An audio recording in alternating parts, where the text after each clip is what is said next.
வரோம் போறவங்கள அடிச்சுட்டு போறான். இதுக்கு எவ்வளவு நேரம் பார்த்துட்டு இருக்க? நான் ஒரு குட்டி அட்வைஸ் சொல்றேன். வாழ்க்கையில வலிமை ரொம்ப முக்கியம். இதெல்லாம் வேற ஆரம்பம் தான்டா.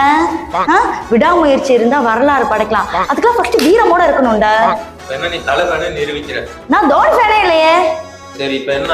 இப்ப நீ இதெல்லாம் பதிவு பண்ணணும்ல. நான் அஜித் ஃபேன்ல.